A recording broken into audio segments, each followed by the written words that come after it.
If you want an exposure to a market or an Everything they need in one place. The world's foremost authority on individuals, advisors and institutions.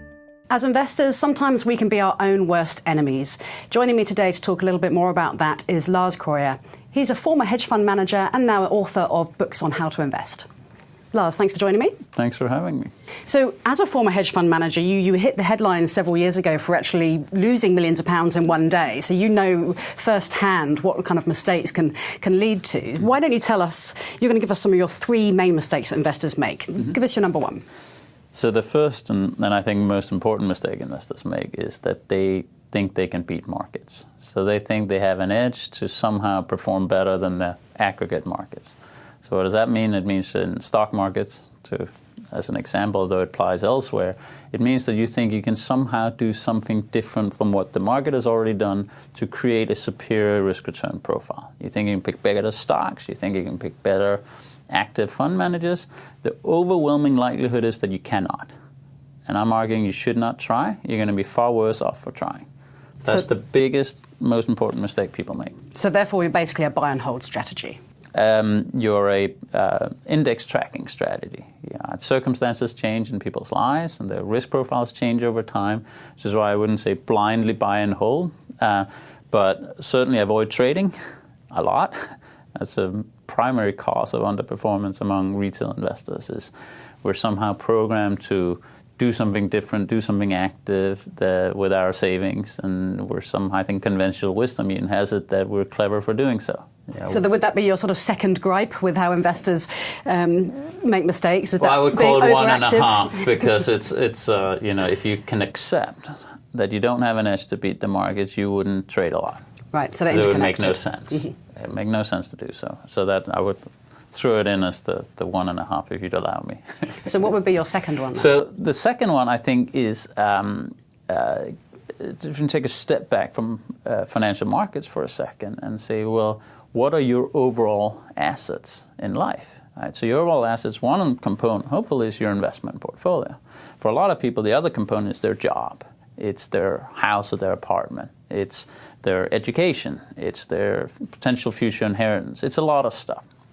Now, one mistake that I think a lot of people make, particularly in London, is that there is a massive concentration of all their assets. Right? So, to use yourself an example, you work in the financial sector, you have a pension that's perhaps from a company in the financial sector, I do. You have a flat in London or a house, yep.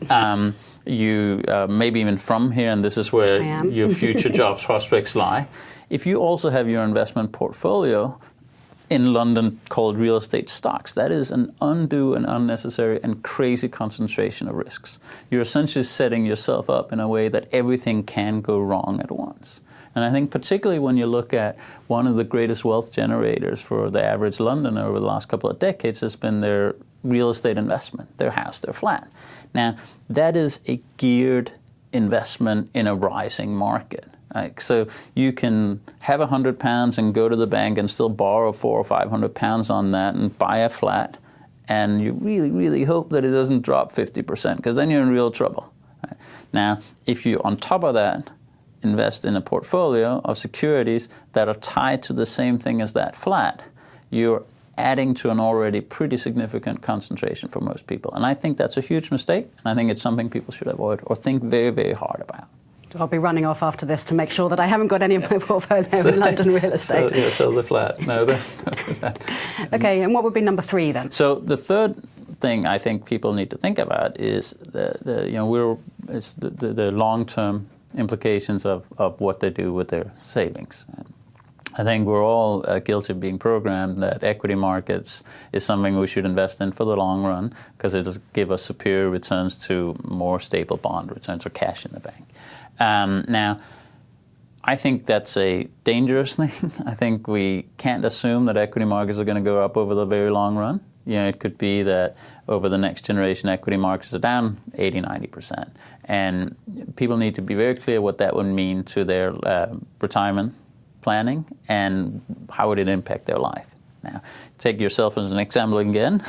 You're young. So if you lost all your savings in the equity markets, you would have a lifetime to make up for it and compensate. Now, if you lost all your equity holdings or half of them, and you're 2 years from retirement, that's a terrible, terrible thing for you to happen. As we saw just a few years ago for a lot of people here in the Absolutely UK. Right. No, well, take even a further step and say Japan as an example. Yeah, when I was at university, not to date me, but this was in the early 90s, we were studying Japan as the miracle. Right. Since I graduated university, the Japanese stock market is down 75%. So that's 20 years ago. Right. It's almost, this summer, it's 20 years ago that I graduated university. So if you had £100, you would now have 25. That's devastating. People need to think about that and plan for that possibility.